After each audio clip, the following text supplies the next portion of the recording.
Welcome to the Medical Center Hour. I'm Marcia Day Childress from the Center for Biomedical Ethics and Humanities here at the School of Medicine, and I'm happy to welcome you to today's program, which, as I'll also mention at the end, is the end of our academic year for the Medical Center Hour. Our program today is called The Play's the Thing, Teaching Leadership with the Creative Arts. This is a tumultuous time in higher education, with a lot of hue and cry not only about what students should learn, but in what ways faculty might facilitate such learning, with emphasis often on active learning and innovative pedagogy.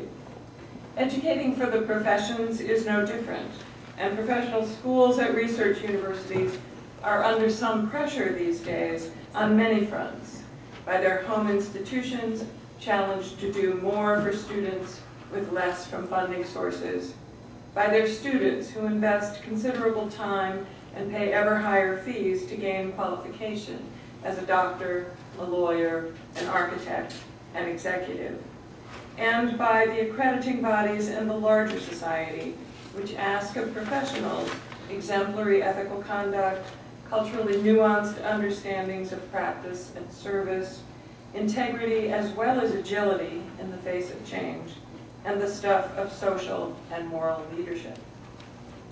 At the same time, the humanities and creative arts within the academy are in something of a crisis. While the humanities have long resided at the university's core, the creative arts have not traditionally been there, though increasingly since the last half of the last century, largely by student demand, the arts have earned a place inside universities. But their relevancy in some quarters, like their funding these days, can be iffy. Perhaps surprisingly, part of the 21st century argument for sustaining, even enhancing, both the humanities and the fine and performing arts within the university has to do with what these disciplines and their practice can bring into the classroom, and to a more comprehensive, even holistic take on professional education. Faculty and students at many professional schools are exploring the possibilities of the humanities and arts to teach communication, counter-disciplinary introversion, engage the public, and explore ethical choices within and beyond professional domains. Some such initiatives are fairly well established, and now even boast pedagogical resources. Consider the Modern Language Association's publications on teaching literature and medicine, and teaching law and literature. And an especially daring and quite amazing project that I encourage you to look up, and there are some URLs in your handbook and your handout, is the International Dance Your PhD video contest. This is a competition sponsored jointly by Science and the AAAS to emphasize the role of creativity in good science and to explain cutting-edge scientific discovery. David Skorton, who's currently the president of Cornell University and was last month named the incoming president of the Smithsonian, advocates powerfully for the arts and humanities in higher education. And I think we can extend his argument easily into the domain of professional education. He says, although they do not always lend themselves to the kinds of metrics used to demonstrate proficiency in reading and math, the arts and humanities play a vital role in the educational development of students. They keep and convey our cultural heritage while opening us up to other societies and civilizations around the globe. They help us explore what it means to be human, including both the ethical and aesthetic dimensions. If science and technology help us answer questions of what and how, the arts and humanities give us ways to confront the intangible, to contemplate the why, to imagine, to create. So this Medical Center Hour takes a close look at what's been happening for some years now inside one of UVA's professional schools, the Darden School of Business Administration. Our Ed Freeman, University Professor, and the Olson Professor of Business Administration is one of Darden's most celebrated teachers. His area of interest is ethics and organizational leadership, and his students are future entrepreneurs and corporate executives. recognizing that the professions are not simply about the expert practice of technical expertise, but also about human exchange by and with one's fellow beings in the context of deeply human institutions. Professor Freeman has sought to engage his students in active learning that takes its material and methodological cues from the humanities and the creative arts, and especially the dramatic arts. So Ed Freeman is here to demonstrate for us how the creative arts and humanities can be embedded in professional education, to address and actively teach ethical conduct in professional life and the leadership of complex professional organizations. And so what might those of us who teach in medicine draw from this work and from his popular courses, Business Ethics Through Literature and Leadership, Ethics, and Theater? Welcome, please, Ed Freeman, and let me also thank the Institute for Practical Ethics and Public Life for co-sponsoring this program. Welcome, Ed.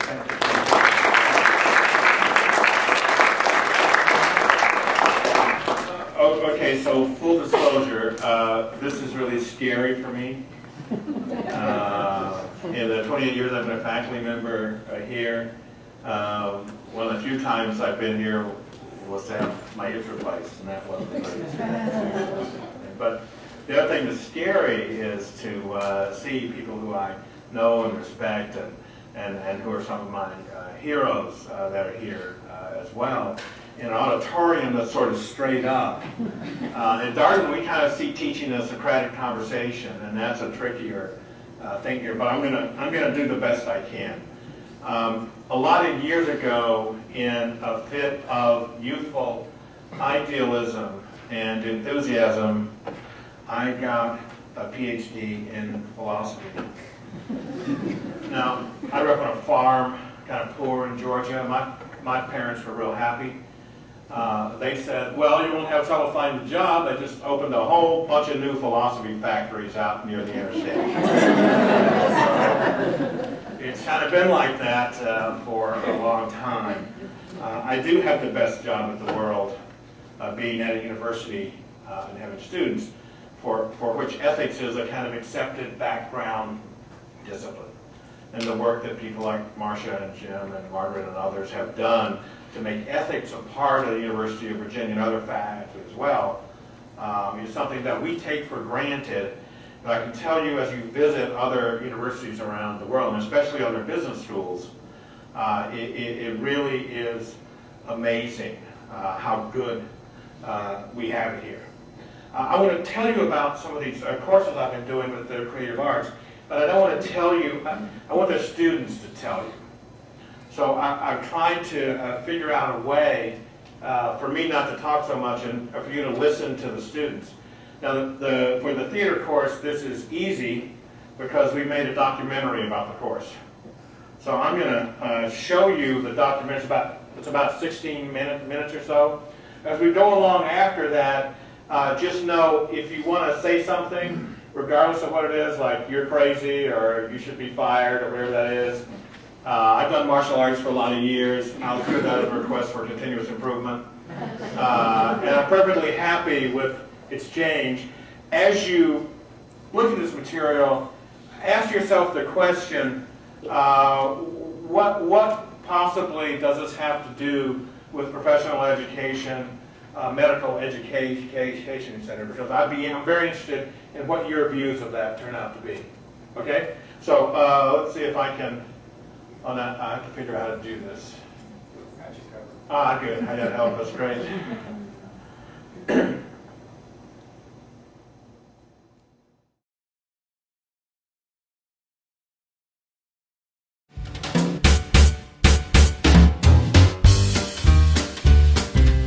In 8th grade, I was in a play where I was one of 3 musketeers. I love movies, I've watched a lot of movies, but I've never tried it, so maybe this is the time to prove that Morgan Stanley is the place to be. I took a theater class in my undergrad to fulfill my fine arts requirement, but yeah, it wasn't very intense. Gosh, I don't have any theater experience.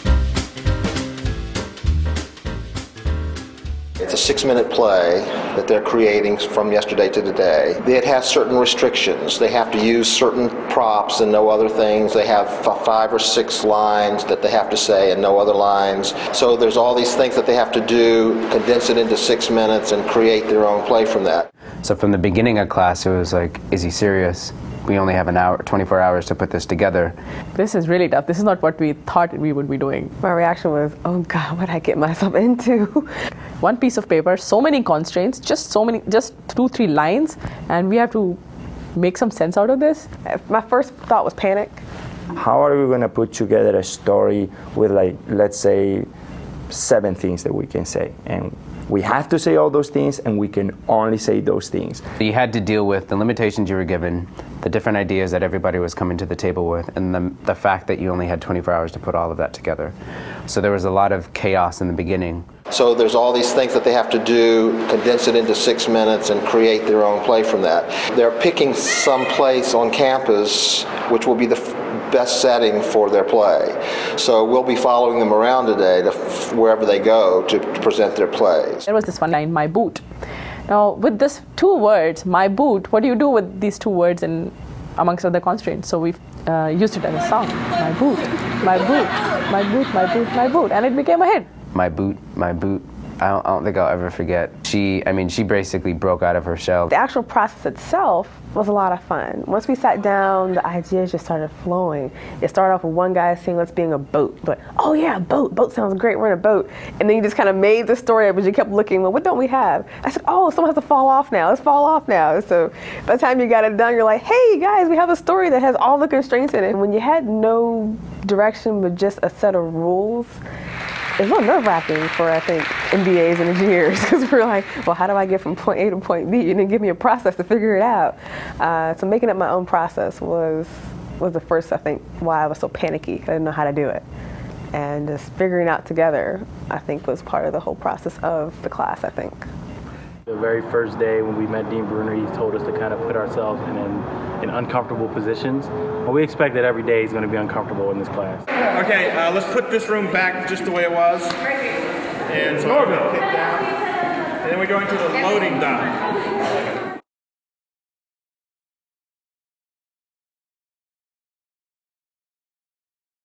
We're going to rehearse today. We're going to rehearse during class tomorrow. We're going to perform the first class next week. Seeing performance as not just what goes on the stage. Seeing performance as what goes on behind the stage. And the importance of rehearsal. The importance of more rehearsal. The importance of even more rehearsal. And they have to do things like learn lines, give each other feedback, act as directors. And so it really, it really enmeshes them in the idea of theater. We just actually picked our play. It's called Miss Julie. It's a short 10-minute play. A dare. I came up to the 2 of us and said, let's find a play where both of you are lusting after me. There's a huge book of 10-minute plays, and there are a few other books. We had a library to go through. A lot of lines to learn. There's a lot of highlighted yellow. So what I need you to do is I need you to be present. I know you're worried about lines and all that sort of stuff, but I need you to be present for what everybody else is doing. If you weren't present and engaged in it, it wasn't gonna work. They're going to direct, I don't direct. I mean, we're there to facilitate them and to be a sounding board, but they direct and act and so forth. I thought directors had to say, stand over there to the left 5 paces. Now make sure you tell her the following words.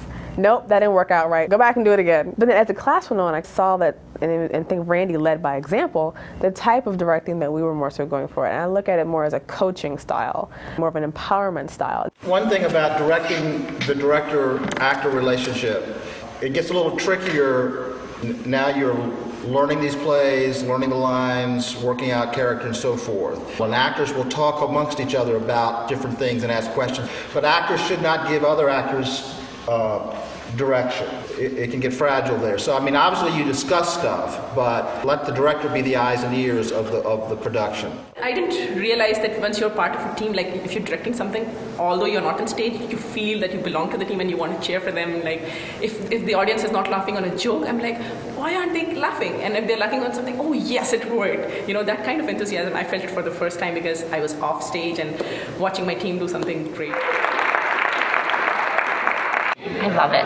I just love it. I think it's something that we don't get to do in business school whatsoever, you know, where cases and where numbers and expression and literature and art is just not anything that we're able to do pretty much for 2 years, and you kind of lock it away in a cabinet for later, for when you're done with business school. I've had classes with lots of these people, and I've never seen this side of them. I hope some of the reasons for doing the course are even clearer for you now. We'll try to articulate this later.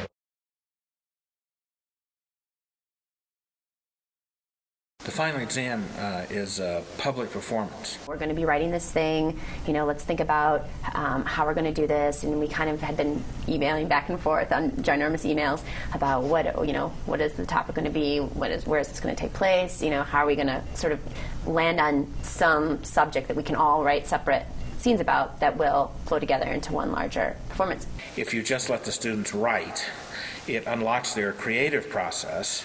But it's very hard to put together a coherent performance with that. So we've moved to the idea of picking a theme for the writing.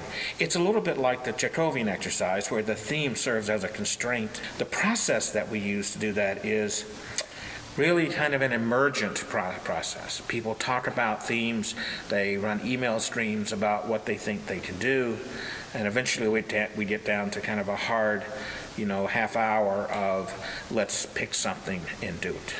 Well, the story talks about lost friendships, lost love, reconciliation. There was a top 5, and it was in a gym, and it was an emergency room, and so the day before we decided, boom, emergency room. Now that night we were to sort of think about ideas, possible scenes that we'd be interested in. The discussion had been, an emergency room would be great because we can have births and deaths and weddings and disasters, but also happiness, and there's this whole range of emotion, and there's this whole realm of possibilities of scenes that could take place potentially in the exact same room. So it's a newly minted mother, and it turns out that in fact the father, the unacknowledged father of the child, is the nurse's son. The guy who's dying has been kind of outcast from the family for many years because of something shameful he did in the past. This desperate wife who's been trying to get it from her husband for a long time finally replaces the horny goat weed that she told him he was going to give him with a small blue pill. And I am arriving at the ER having taken this pill, and it's hours later, and it's still persistent. Yeah, let's pursue these scripts. The key on this is we really don't have much time. It's going to be simple. Right?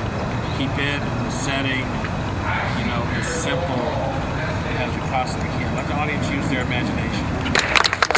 Then getting ready to graduate, and here they are writing a play. And they're going to spend the majority of their time in the next 3 weeks in here. Yeah. Doing this play. They don't know that yet, but they will. I mean, I think the writing was people were motivated to do that because it's interesting and fun to do. The action for today is to just work on your scenes. So disperse, go do whatever it is you need to do. Those were some of my ideas, but having said that, I'm open to I don't know if you have any ideas of your own. I think the most consistent comment to everyone's scenes were, we have no idea who you are. Because as the author of the scene, you know who you're supposed to be. It's hard to hear and it's hard to say. The individual scene, it's been a little bit difficult just because we've been trying to figure out contextually what this play is going to be about, and we've had a lot of iterations. We can tell there's some personality rubs here, and there always are. And they have to get past that, if they don't, they have to get past that.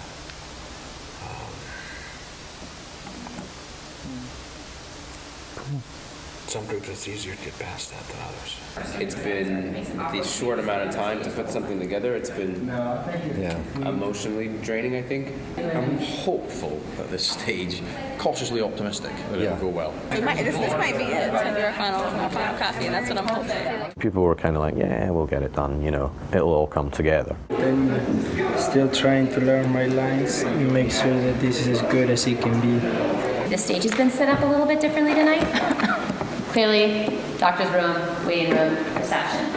The deal is this. We had some knocks when we did the tech rehearsal, people are stumbling over, and then you do the dress rehearsal. That's when it crystallized. We really need to do this. Do at 4:30, do kind of a tech rehearsal, which is you do the first line of the play, of the scene, you do the last line of a scene, you do the transition, it's easy to founder on that stuff.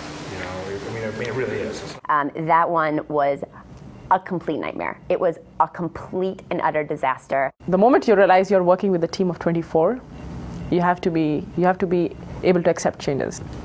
Doing the dress rehearsal and realizing that this is it, guys, this is your last chance before you have to go on stage, galvanized people. It was the feedback I got that night. It was the storytelling that I found out from my classmates, what lost their attentions, what really resonated, what worked and didn't work, that really started transforming our stories. A couple of things before we jump back. Now, one of the things that will undoubtedly happen is that audience will laugh at stuff that A, is not supposed to be funny, right? And you can't break character when that happens, right? You guys have worked incredibly hard, and this is going to be awesome, and you're first of all going to do it for each other. Because there was great camaraderie at the end, and actually coming into the final performance, I think in a sort of game day approach, we came together more as a group, and then at the end, I think people were really pleased to have done it and really pleased to have worked with people, and I think knew each other a lot better. You know, it's like, no, actually, I would do this again in a second. And if I wasn't able to be in this class, I would be sitting in that audience so mad that I wasn't able to participate. If I get by the first 2-3 minutes and I keep the audience serious, I think I'll be fine. This is the best part, where you wonder, is anybody really going to show up at this? Time to rock and roll. Let's do this. One other thing, you guys have some great stories. Let's tell a story. We're gonna rock this show. Let's do it. All right, let's go.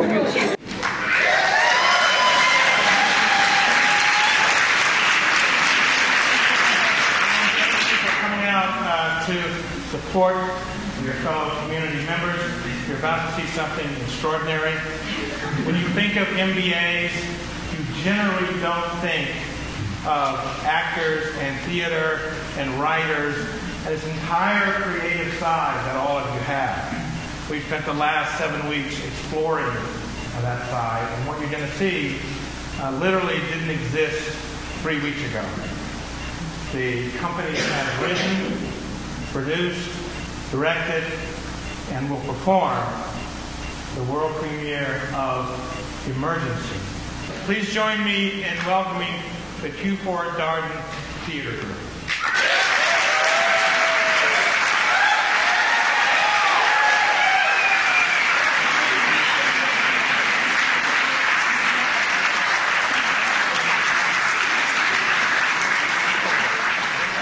What are you going to do when you get the news?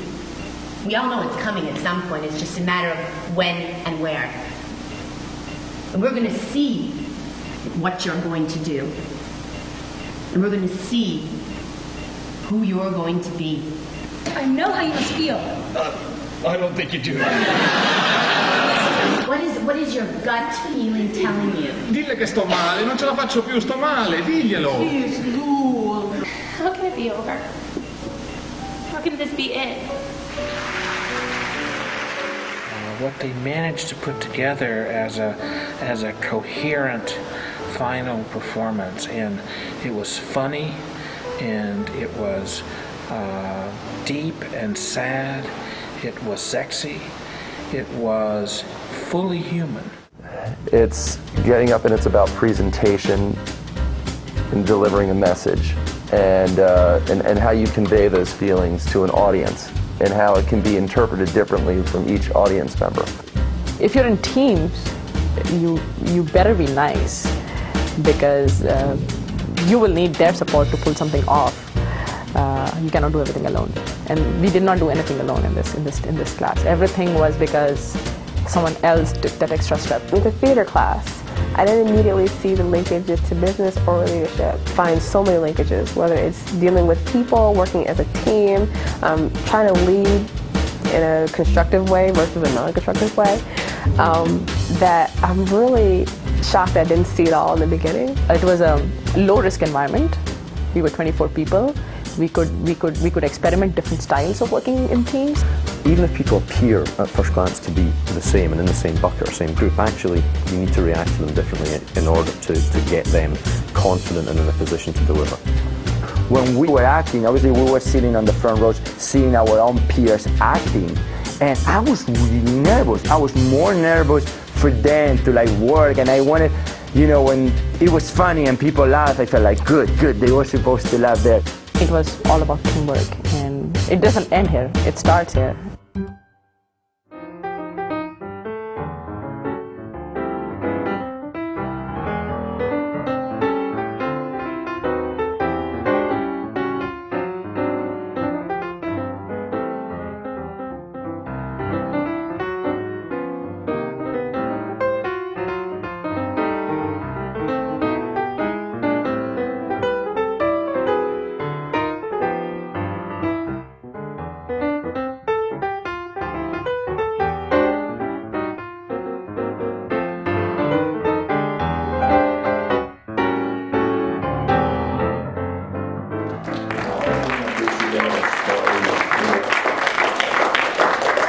So that's better than anything I could have said about this.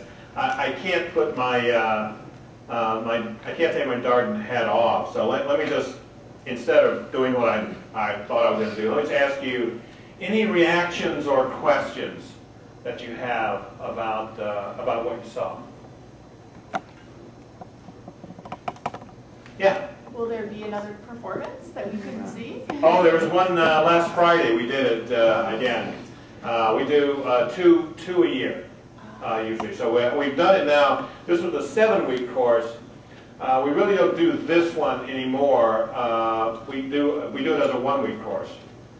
So in that and motor art exercise where they talk about having overnight to do it, 2 hours. Instead of having 3 weeks to write, we write in about 5 hours. And so we do 24-hour theater. And that was wonderful, thank you.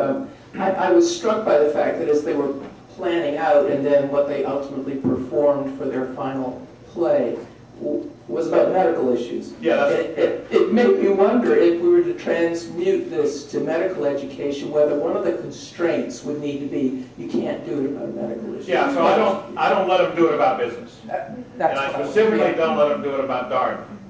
Because what I want is I want them to draw on their experiences of who they are, not necessarily in the context that they know. And so I would love to see a group of medical center people do a play about business. Or law, or whatever that turns out to be. So what do you do in terms of a retrospective? Obviously there's lots of great metaphors in this exercise. How do you pull that all together? Or is this performance just the end? No, so that's a great question. What I have them do is I ask them to write a paper that's so what? How do they? What do they learn? What's their reflections? How do they pull this together? I don't pull it together for them. Our students are so immersed in the institution of business that I never stop class and go, okay, so what does this exercise tell us about business? Because they're processing that. That's their lives. You know, and then if at the end I get them to reflect on it, that's more powerful than trying to stop and give them, okay, now what are we learning about leadership by doing that, et cetera, et cetera. So I believe when you unlock this side of people, they've got the context to process it. What they don't have is the permission for it to be unlocked. And so, you know, and I'll talk a little bit about some things at the end of the performance when they've all worked so far. We haven't had a real kind of bomb, but I'm always incredibly terrified that we're going to. And yeah, 300 people, which, you know, we all know because they're our students and family, my wife and, you know, kids and all that sort of stuff are out there watching. And so there's this performance anxiety that's there. But at the end of it, they feel just this incredible, you know, adrenaline rush, which if you've performed or played music or anything, you know what that is. You know, and when I can say to them, look, when I say the no's. A day ago, none of this existed. Now, I don't want anybody to tell me there's something you can't do. Don't tell me there's something that you can't accomplish when you've got a group of 25 people all on the same page, all trying to do the same thing. There just isn't anything you can't do. And they get the feeling of that, not just here. They get the feeling of that because they have to do it. You know, and that's about the only thing I say to them to try to pull it together for them. Yeah. How did you even come to this? What made you think of this? It was just luck, to be perfectly honest with you. I didn't have anything to do with this. I had a student, an MBA student, Laura Dunham, who I think I mentioned on the first slide. And Laura did her MBA, went out and worked for a while, came back to get PhD. And she and I wrote a paper, really she did all the work on it, called, essentially, I don't remember the title of it, but Leadership Lessons from Show Business. She'd been a professional actress, and she said, look, world-class directors and CEOs have a lot in common. Right? If a director forgets for 1 second that all he or she has is the human beings in the room, the performance will suck. You know? CEOs ought to have the same idea. Institutional leaders need to understand that all they've really got, everybody's got money and technology and all those things. All you got is the people that are in the room. And so we tried to look at some parallels between world-class directors and business leaders. So I innocently say to Laura, I had been teaching this business ethics through literature course. And I had occasionally found things from Shakespeare I would use for the students, or No Exit was one of my favorites. And we would, you know, we would perform scenes, but read scenes, you know. So I innocently said to Laura, you know, we should do a course with just theater. And she goes, yeah, that's a good idea. And so we wrote something up, got it approved, and then people signed up for it. And we didn't really have any idea what to do. We thought, well, we'd read some plays and analyze the scenes and maybe read some of them. And Laura goes, I know this kind of guy who's a director. They started a theater together in Richmond, and he'll help us. So Laura and Randy and I, Randy Strotterman, who you saw in the film, sat down. He's a director. He's teaches at the governor's school in Norfolk, high school kids. And we just sort of bumbled our way through it, to be perfectly blunt. I did one smart thing in the whole deal. I said, the final exam is a public performance. And the first time we're doing this, we don't really know what we're doing. And about 100 times, I just can't tell you, it's like, how to back off this public performance thing. Because, you know, it's going to be... In fact, to be honest with you, even up to the dress rehearsal, in those days we were doing plays that had been on Broadway. So the first one we did was a David Auburn play called Proof, which was a terrific play. But I went to the dress rehearsal and, oh man, it was awful. and Randy kept going, no, dress rehearsals are not as good. And I went, yeah, but this is, you know. I went home and composed material for a class, how to learn something from complete public humiliation. Because I thought that was going to be the class I was going to have to teach the next day. And of course, the students are good at getting other people out. They could do the marketing and all that sort of stuff, so it plays it back. You know, and they nailed it. Right? They absolutely nailed it. It was a terrific performance. So I really, every time I do this, like last week, I just walk in and go, please try not to screw it up this year. Right? And the giving students the permission, this stuff kind of works. I wish I could say it was a brilliant design, you know, planned out in advance. No, we just made stuff up, and then we tried to make it better. Yeah. Other questions or comments? Yeah. I was wondering what you would think about doing it with students who don't know each other that well to start with. So interprofessional type of students or things like that. So what would I think about doing it with students who don't know each other very well? Maybe we have some students from law and medicine and business or undergrads, etc. These students know each other, but they don't know each other that well. Now they have a common experience. we have had an occasional student from another school. And I won't talk about the school. But the problem is less the interpersonal part and more the idea that our students expect a kind of commitment to the process that this particular school didn't have. And so they were kind of missing rehearsals and had other stuff going. It was a conflict of schedule. It wasn't a personal issue. It was that, you know, we make it hard to do things. Marcia and I were talking earlier about how easy it is for each professional school to live in its own little silo. And we're a mile away. So that makes it even harder, etc. And we suffered from that. So you have to work that out. I like the format, the 1 week format. Now that makes the schedule hard because for 1 week the students do absolutely nothing but do this course. And they are there at least 2 of the nights till well after midnight. You know, so they're in this, they're all in here. You know, I think we have to deal with that, but those are problems that are solvable. Other questions or comments? Let me talk a little bit more about, more generally. So 20 years or so ago, I started teaching this course called Business Ethics Through Literature.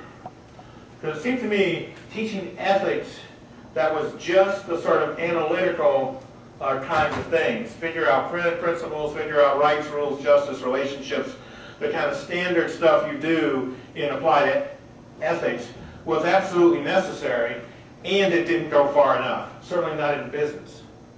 And so I started teaching this course that looked at novels and short stories and began to ask the students to write short stories. Model, of course, that Bob Coles taught at Harvard, originally in the medical school.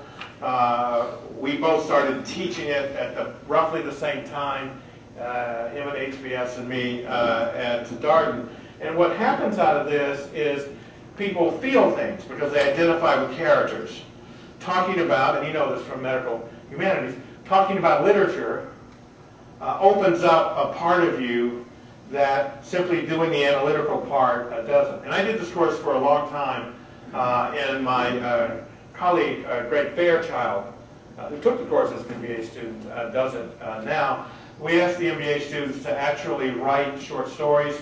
We have a fiction workshop, etc. And that starts the process of the creative side. Greg has really made the course a lot better because he does more creative writing things with the students than I was comfortable doing. I've adopted some of that in the theater.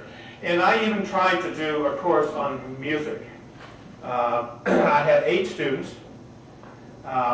They had, how shall I put this kindly, a range of musical abilities.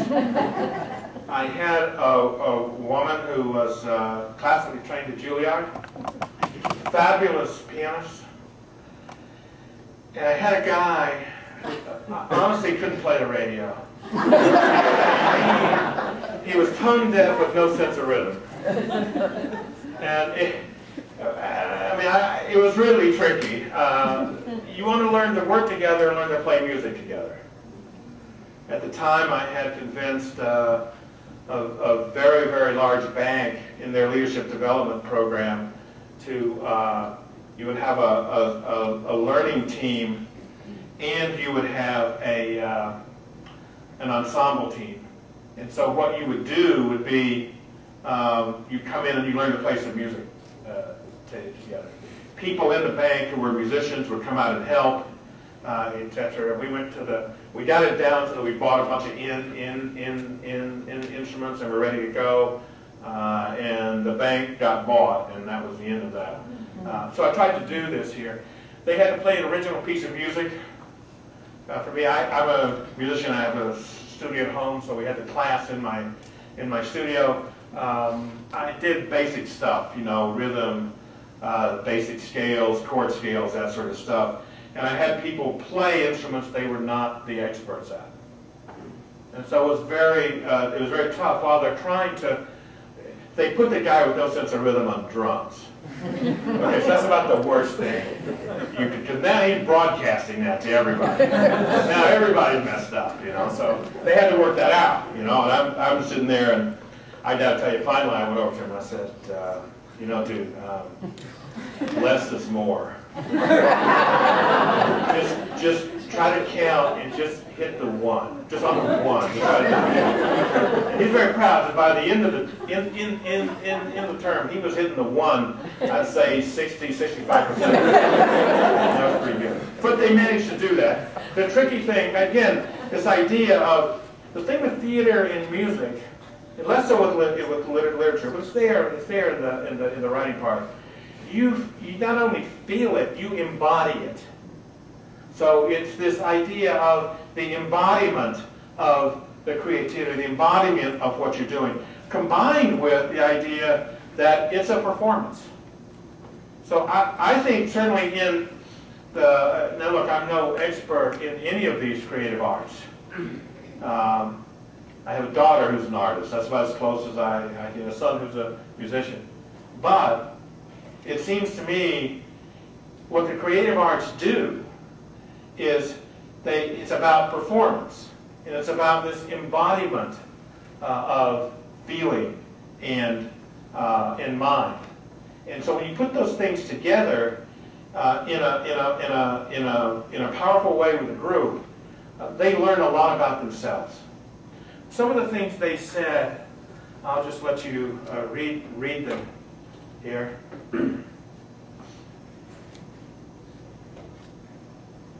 Does anyone need me to read them? No, I mean... well, actually, on the video, we're not showing the slides. Oh, okay. Okay. One might expect it's extremely hard to get 22 Type A MBA students to do something together, but we did it. It wasn't because we had a great leader leading us. It was because we were all leaders leading each other. Theater helps you see how and why we as human beings work well together. How to create a situation that will lead to the most creativity and productivity. And students, I still can't believe that in such a competitive place where emotions, dreams, and ambitions are guarded like Fort Knox, this motley crew of bankers, consultants, and marketing geniuses and operating gurus could come together and be real with each other. And that's interesting because a lot of people have the idea that theater is big emotion, big voices. But good theater is about being authentic.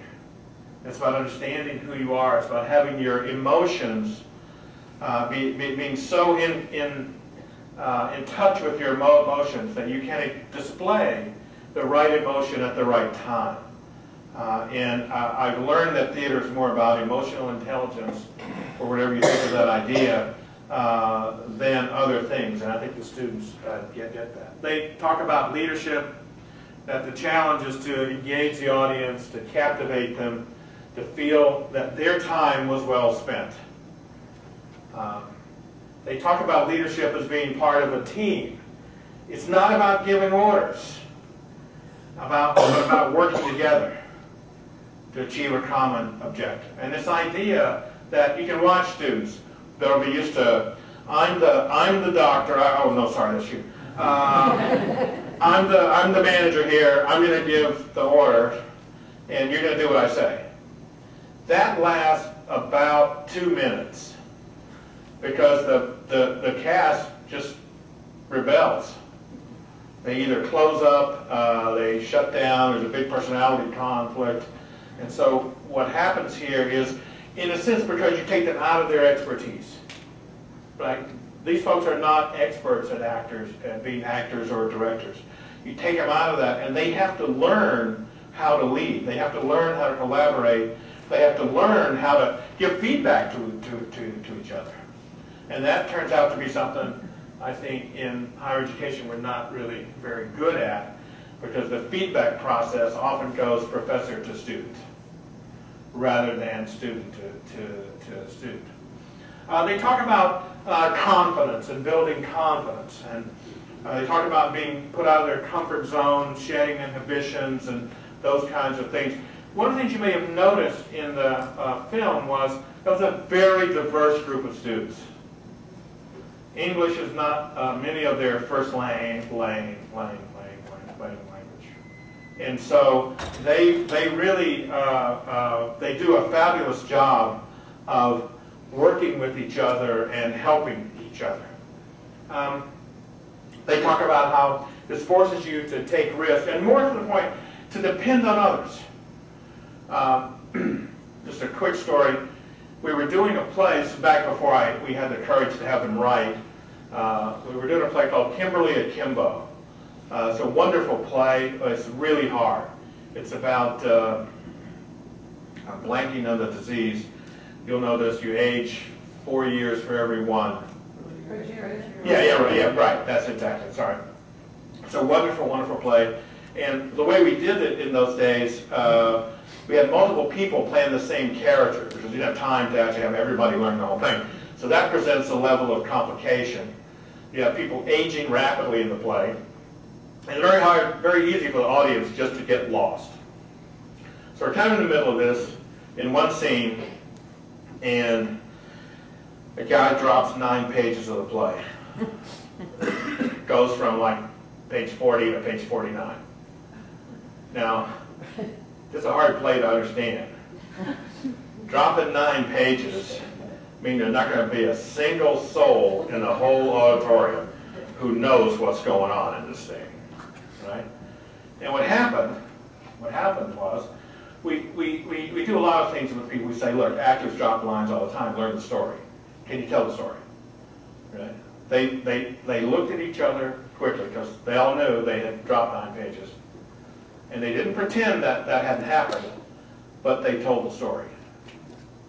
They managed to give each other the lines, give each other enough cues that they actually told the story. It was not anything like the script, but they told the story, etc. If they hadn't learned to depend on each other, that simply couldn't have happened. They talk about taking risk, channeling the adrenaline. They talk a lot about trust and understanding. They talk a lot about this idea of being able to be put in somebody else's shoes, really to try to understand their motivations. Often what we'll do, we'll develop a character, and the character will have a part in the play, and then we'll say, well, look, you know, in this character's life, they must have gone through this if the play makes sense. So let's improv this. And we use a lot of improvisation to try and get them to add depth to the character rather than just the lines on the page. It's a lot about being out of your comfort zone. One student said, look, the thought of being nervous giving a presentation to a board of directors now is actually just ludicrous. You know? And the other thing they learn is that because we do this exercise where they only have 6 or 7 lines, one of which is my boot, they have to learn to use their bodies. They have to learn to use the resources they have around them. It's pretty standard in theater, not so standard in MBA education. So let me just move ahead here. Feedback is actually really important, and being able to give and receive feedback. We talk a lot about that, and I think for me that's one of the things they get out most. So what's our view of this? The faculty that are involved in this. One thing is about the power of narrative. Trying to understand your own narrative, eliciting the stories of others. We talk a lot about storytelling. We do these exercises where I'll have 3 or 4. I started to try this today, but I don't know your norm, so I wasn't sure it would work. I have 3 or 4 people up here, and I number them 1, 2, 3, and 4, and they got to tell a story. And I'll say, what do you want to hear a story about? And somebody will say, I want to hear a story about the Final Four and how a dragon shows up. Okay, so they got to tell a story. And every time I call a different number, they got to take the story in the middle of a sentence and continue it. Right? So you do stuff like this where the power is to be in the moment, listen to what people are doing, and be able to tell the story. And then we do a very humbling exercise. We put them all on stage, and they're going to tell a story, but everybody only gets 1 word. So you go around in circles, 1 word at a time.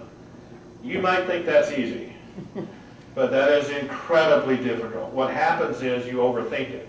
You're sitting there thinking, I got to figure out my word.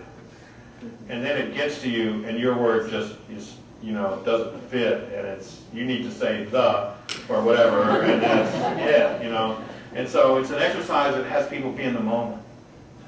And when you're in the moment like that, then you can react you turn the editor off. Right? Most of the time, most of the stuff we do, we edit. And this turns the editor off. And sometimes you'll find some amazing stories that exist.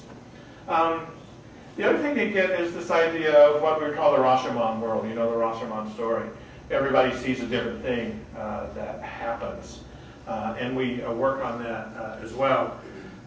We tell them, look, show, don't tell. Our students they're very analytical. They want to tell exactly what's going on through the dialogue. Oftentimes we had in the play Friday,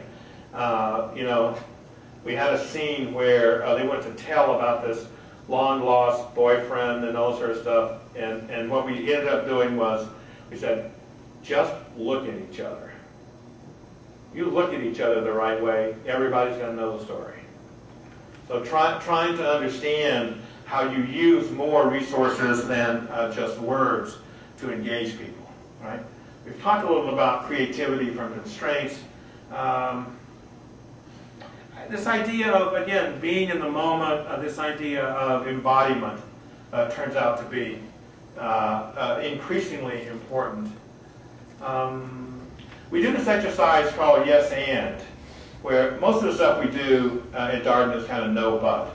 Somebody says something and somebody criticizes things. I don't know if you do that here or not, but my suspicion is you might do it once or twice. And so the way this exercise goes, people are sitting back to back, and whatever the other person says is true. You have to take that's true, and you have to do something with it. You threw me out of the wagon going down the hill when we were 6 years old. Yeah, I threw you out because the day before you put me in a wasp nest and left me.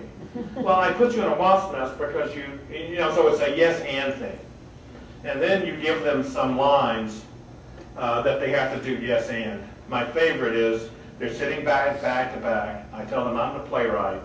And the first line I give them is, remember the first time we kissed. Now that's an interesting line to tell a story with somebody you don't know very well, right, on the first day of class. That you can't really drop anymore because the drop ad's over. So yes and works. So let me just ask you, so what? If you don't get the Miles Davis reference, Google that, download it, you have a treat. Does this have anything to do, does it have any application here? I don't know the answer to that in your world. I'd be interested in your point of view on that.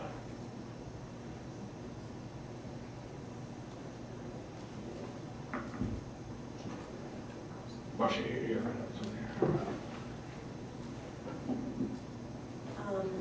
Hi, I think what captured me as you're speaking is talking about being in the moment. Yeah. And I think that in our world, we have a lot of pressures against us to be in the moment. And I study safety quite a lot. And when we try and make things safer, we end up making big machines with barriers and procedures and sort of guardrails. And it just strikes me that we often focus on that and not really being in the moment of why we're doing what we're doing for a person. Our students tend to think too much. When they think too much, that's the mode that they use a lot. And they're not used to using the mode of being absolutely in the moment, trying to see what others are doing and responding to them, sort of from some place inside, like their values, etc. And that's an interesting mode to be able to develop. It's sort of it's not automatic mode. It's real attention mode, etc. Right? Other thoughts on sort of whether this would work, or barriers to why it wouldn't work in medical education? Yeah. Let me bring people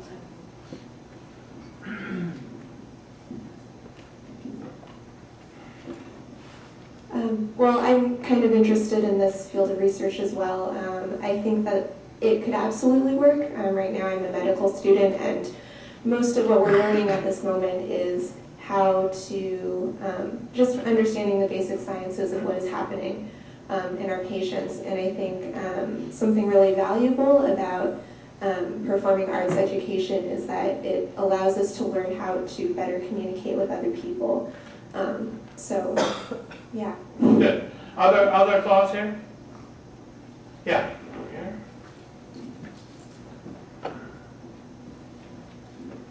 I really thought the bit about listening to the narrative is really important. I think in medical education, something that everyone could at least emphasize a little bit is turning that editor off, like you said, and coming in not necessarily with a preconceived notion when you're talking to the patient, for example, or examining anything, but just taking time to listen at first. And I think, for example, the games that you mentioned, and just saying one word and not having something already launched in your head could really help with that form of bias that might occur, and balancing preconceived notions versus listening as well. Yeah, I encourage you. It's fun to get sort of 6 or 8 people together and do one-word story. It's really hard. Right? Yeah. I would just wonder, how did you handle The mic for the recording. I'm wondering how you handle any grading element. Grading, yeah, that's a problem. Because, I mean, I suspect that you don't and you can't. Well, I mean, is it pass-fail? No. So we have a grading curve, which, even though there's absolutely no research anywhere that shows that grading curves are useful at all, we have one. A lot of business schools do, so that's fine. And if the course has 25 or more people in it, you have to pay attention to the grading curve. My course is capped at 24. I have done it with more, and I think the school is such that if you get an exception for pedagogical reasons, and we would do that, so it's not a big deal. I want everybody to get the same grade, because they're in this together. The hard part about this is getting them to see they're a group of, last week it was a group of 28. And if you don't act like a group of 28 people, if you're busy about your part, the transition's going to mess up, you're going to not be able to give somebody a line or something. And so you have to act as a group of 28 people. So I want them to get the same grade. You know, and so that has been a problem. Darden's pretty good about that. We have this grading thing, but they also understand, my colleagues understand, that for this course and for some others, that would just get in the way. So, what I'm thinking about here is, as schools and disciplines that aren't used to this, if engineering or the med school or nursing or some school wanted to dip their toe in this water and see if there are the benefits that your students say there are, I think one of the first things you have to get away from is our rigid professional grading and analysis system. Yeah, you have to make the grading run in the background. And one of my favorite moments in the film was the terror in your eyes when you said, I don't know if this is going to work, and there isn't much time, and you really didn't. And no faculty member, so any faculty member who's going to try this probably has no experience. So you can relieve yourself of the, I have to grade this in some precise way, you know, and invite the whole experience and see what happens. We are, after all, researchers and experimenters, right? It's always worked out, but I don't know that. And in the background here was, they were having a real issue. Somebody had written somebody else's part out of one of the scenes, and he was kind of pissed off about that. And, you know, it was a real, they deal with real stuff, because it's 300 of their friends that are going to be watching this. You know, and so the stakes are actually fairly high, and I did not know that this was going to work. You know, I counted in the pit of my stomach, think, yeah, okay, they'll probably pull it off, but I don't know. Other thoughts or questions? Well, I want to thank you very much for inviting me. I would just end with one thing. There's a musician I like to pay attention to named Warren Haynes. Warren Haynes is a blues guitarist for the Allman Brothers for the rest of this year, for Warren Haynes Band, for Government Mule, etc. And I was trying to learn how to play slide guitar on a training tape. Warren Haynes is there. When you play slide guitar, it sounds roughly like you're killing a cat slowly with malicious intent. I mean, it's a horrible thing. And Warren Haynes finally stops and he says, see, when you play the blues, it doesn't much matter how many notes you play. You just have to mean the notes that you play. And if you ever heard B.B. King play that sort of one-note pull-off, there's more meaning in that one-note pull-off than in the 20 books or so I've written. And so the problem in today's world is that with this move towards such technical, scientific, analytical knowledge, it's easy to play a lot of notes. And it's easy to forget playing notes and meaning the ones that you do play. I think things like theater and literature and music and art and the other creative arts help us understand what's important and what's not, what are the notes worth playing or not, and help us recover or keep our basic humanity in the institutions that we've created. Thank you very much.